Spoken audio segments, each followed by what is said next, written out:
네, 안녕하세요. 안전한 자산관리 전문 투자자문사 아메리츠 에셋의 켄 최라고 합니다. 2023년 4월 10일 주간 경제 동향을 시작하도록 하겠습니다. 늘 드리는 공지 말씀부터 먼저 드리겠습니다. 저희들이 주간 경제 동향 시간에 나눠드리는 내용은 투자 자문이 아니고 정보 제공과 교육 차원에서 나눠드린다는 점 공지드립니다. 오늘은 간단하게 다시 늘 하듯이 지난주까지의 마켓 환경에 대해서 리캡을 하고요. 이번 주에 주요 관심사가 될 그런 사안들을 별로 간단하게 살펴보도록 하겠습니다. 이번 주에는 주로 인플레이션 관련된 데이터에 주목을 할 것 같습니다. 지난주 상황을 잠깐 보면은 일단은 오펙 플러스가 원유 생산량을 줄였습니다. 하루에 1밀리언 배럴 이상씩 컷을 하기로 결정을 해서 기름값이 그동안 계속 하향세를 보이고 있었는데 이제 급등을 했죠. 그래서 앞으로도 기름값이 당분간 상승 압박을 받지 않을까 뭐 이런 생각이 들고 있습니다. 그래서 이 부분이 사실은 중요한 이유는 인플레이션하고 또 연결이 될 수 있기 때문에 이 부분도 계속 좀 지켜봐야 될 부분일 것 같고요. 지금 미국 경기 상황 같은 경우는 지난주에 우리 주간 경제 동향 시간에도 지난주에 중요한 데이터들로 PMI 넘버들을 얘기를 했었는데 PMI 넘버들은 슬로우 다운 하는 것으로 지금 많이 나왔습니다. 그래서 뭐 계속 얘기되고 있던 부분이긴 하지만 이제 리세션 우려들이 이제 조금씩 좀 커지는 것 같고 결과적으로 아무래도 마켓이 그렇게 되면 또 영향을 받을 수 있겠죠. 그래서 그 부분 앞으로 계속 관련 데이터들 좀 주목해서 계속 봐야 될 것 같고 결과적으로 이제 약간 지난주는 증시가 올라갔다 내려갔다 좀 여전히 볼러틀했고 계속 상승세를 유지하지는 못하고 있는 것 같습니다.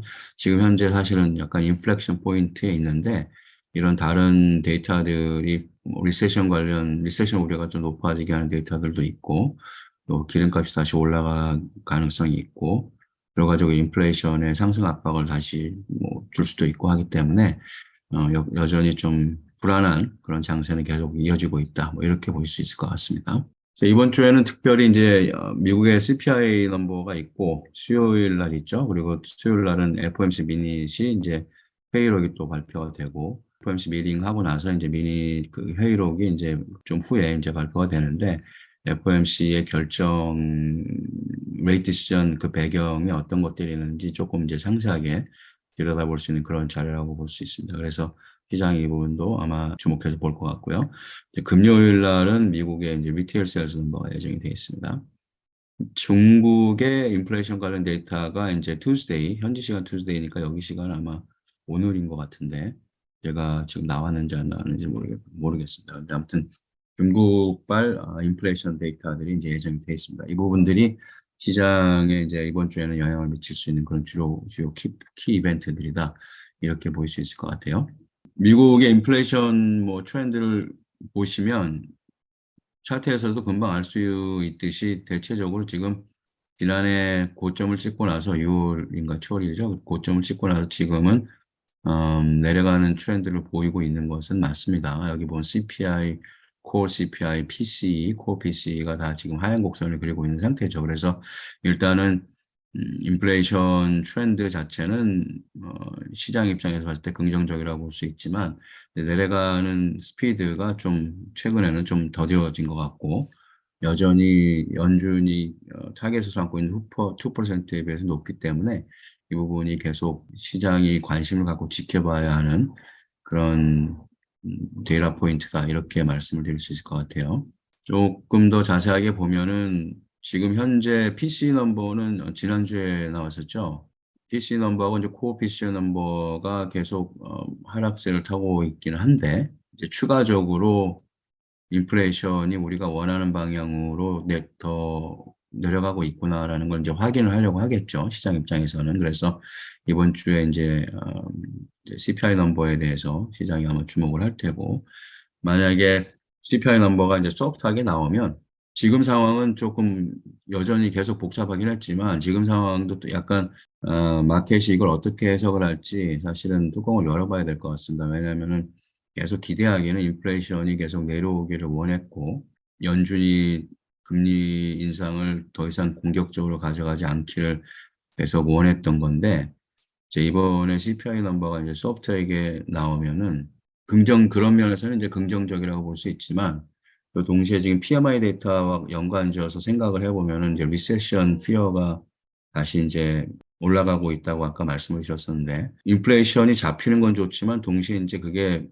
경기가 둔화되는 사인으로도 읽힐 수 있기 때문에 어떤 것에 더 방점을 두고 마켓이 이걸 수용을 할지 해석을 할지에 따라서 마켓의 방향이 달라질 수 있을 것 같아요. 지금까지는 인플레이션 데이터가 소프트하게 나오면 나올수록 마켓이 포지티브하게 반응하는 그런 패턴이 있었다면 앞으로는 그런 패턴이 계속 유지가 될지 아닐지는 사실은 지켜보셔야 될 것 같습니다. 만약에 인플레이션이 내려오는 건 좋지만 리세션 가능성이 더 높아진다고 마켓이 거기에 방점을 두고 이 상황을 이해하게 되면 네기티브하게 임팩트가 있을 수 있겠죠. 지금까지는 소프트한 인플레이션 넘버는 포지티브한 임팩트를 가져오는 패턴이었다면 그게 계속 그 패턴이 유지되지 않을 가능성도 있다는 거죠. 그래서 그분과 관련해서 이제 계속 데이터 나오는 것과 마켓이 그거에 대해서 어떻게 리액트를 하는가 계속 좀 지켜보셔야 될 것 같습니다.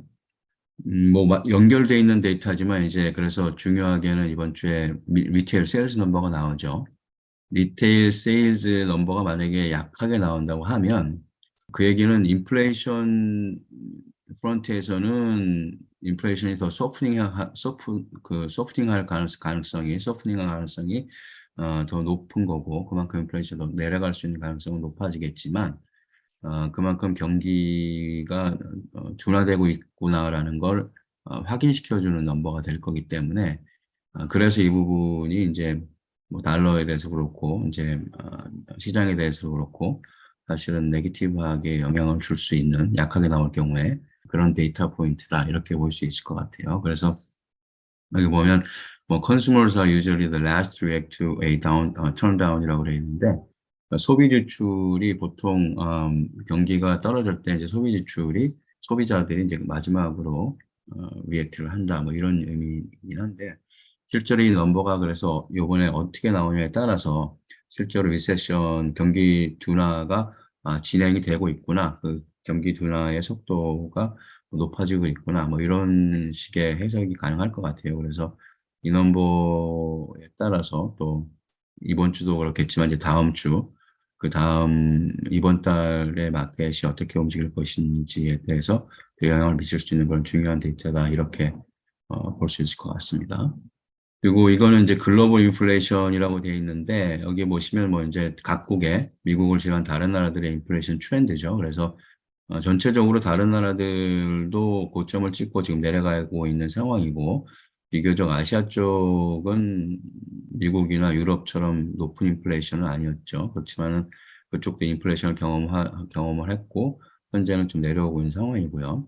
중국 같은 경우 사실 인플레이션이 그 중에서도 좀 가장 높지 않았던 이제 그런 국가라고 볼 수가 있는데 이번 주에 이제 중국의 이제 CPI, PPI 넘버가 나오는데 2월 중 넘버는 1%가 이제 컨슈머 프라이스 1%가 떨어진 바가 있고 1월 대비 1.1% 퍼센티지 포인트가 떨어졌고 그러니까는 전체적으로 중국 같은 경우에 그렇게 높은 인플레이션을 경험하지 않았지만 그 와중에 또 지금 급격하게 지금 물가가 지금 떨어지고 있는 상황이잖아. 이걸 그러면 어떻게 볼 것이냐?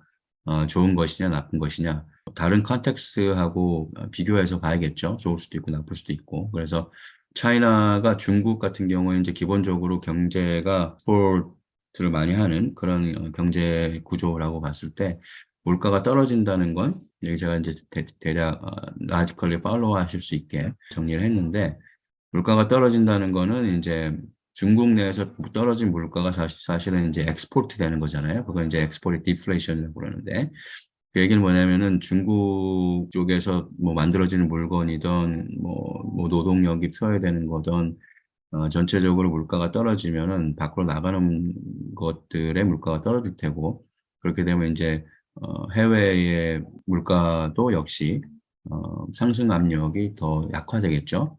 그러니까 전체적으로 글로벌리 물가를 떨어지게 하는 그런 요인들로 작용을 할 수 있다. 이렇게 볼 수 있을 것 같아요.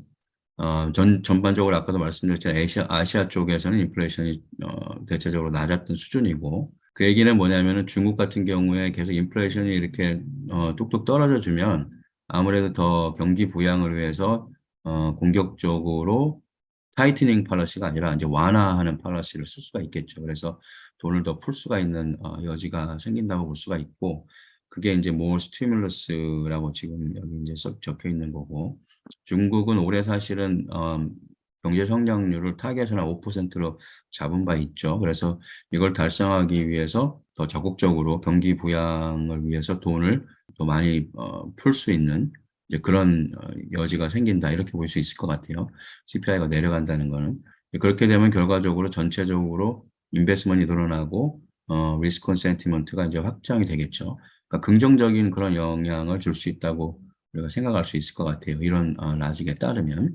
그렇지만 또 한편으로는 또 다른 것들도 우리가 봐야 되는 게, 아까 처음에 지금 오펙 플러스가 서프라이즈로 원유 생산량을 이제 급감하기로 결정을 하면서, 만약에 원유값이 계속 올라가게 되면은 글로벌이 다시 인플레이션 프레셔가 더 높아질 수 있는 그런 가능성이 있고, 그렇게 되면은 뭐 미국뿐만 아니고 다른 나라들이 금리를 더 높은 수준에서 뭐 추가적으로 올릴 가능성도 있겠지만, 높은 수준에서 생각했던 것보다 좀 오랫동안 유지해야 되는 그런 상황이 될 수 있겠죠. 아무래도 그렇게 되면은 이제 글로벌 이코노미 전체에 어쨌든 통화 긴축이 장기간 유지가 된다는 얘기일 테고, 결국은 글로벌 이코노미가 둔화되는 그런 결과로 이어질 수 있다, 이렇게 볼 수도 있을 것 같아요. 그래서 지금 중국의 인플레이션 넘버만 보시면은 사실은 중국발 디플레이션이 이제